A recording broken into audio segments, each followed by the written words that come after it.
तो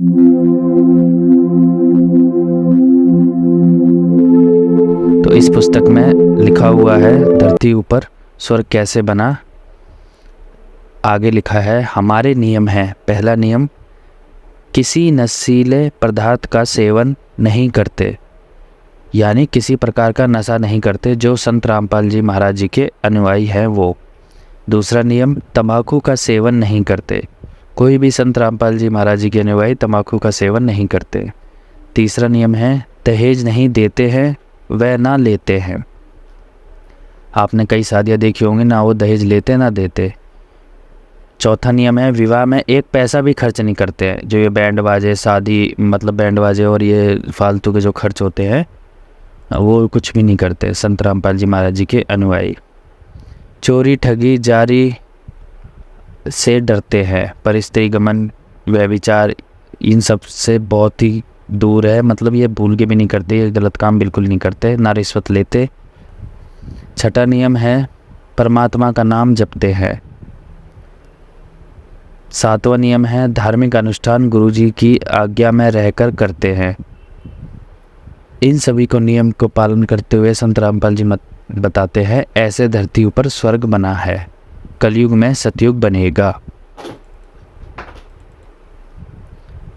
आगे लिखा है पुस्तक में, एक बुद्धिजीवी व्यक्ति ने हमारी व्यवस्था को ठीक से समझा तो बोला, ना तो तुम शराब पीते, ना बीड़ी सिगरेट हुक्का पीते, ना दहेज लेते ना देते, तुम तो कमाते हो, वह सारी बचत है। जो संत रामपाल जी से दीक्षा ले लेता है उसको तो यूं समझो एक लड़का नौकरी लग गया, इतनी बचत हो जाती है। वो व्यक्ति बोलता है, मेरा एक बुआ का लड़का है, वह महीने के 60,000 रुपये सैलरी लेता है, सरकारी नौकरी है, लेकिन शराब सिगरेट पीकर घर का नाश कर रखा है। मैं एक दिन सुबह सुबह उनके घर गया, वह तो नौकरी पर गया था, कहीं पीकर पड़ गया, आया ही नहीं घर में। ऐसा कई बार करता था। उसकी पत्नी ने चूल्हा जला दिया, उस पर डेगची रख दी, चाय बनाने लगी। मैं दूसरे कक्ष में बैठा था, उठकर देखा तो वह चूल्हे के पास बैठी थी। 1 घंटा हो गया, चाय नहीं आई।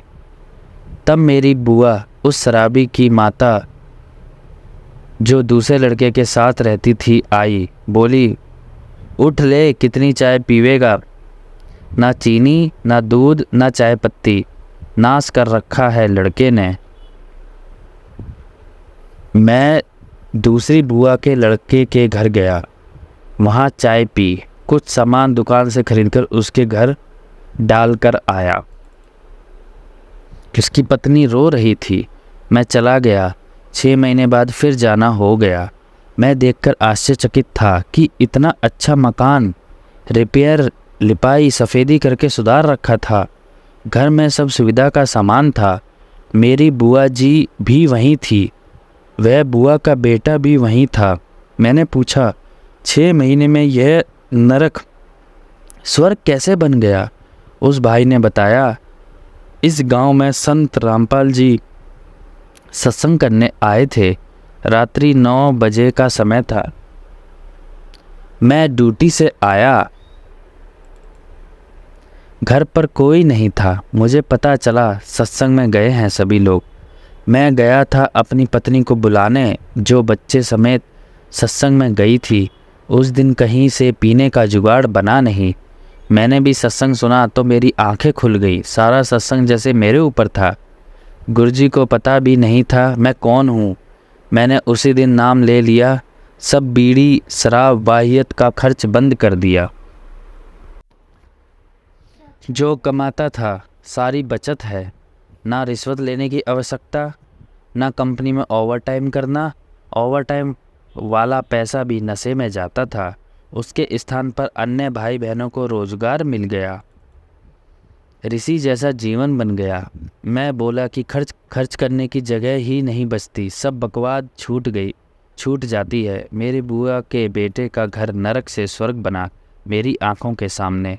तो आप लोगों ने भी ये पढ़ा कैसे हम अब धरती ऊपर स्वर्ग कैसे बनेगा।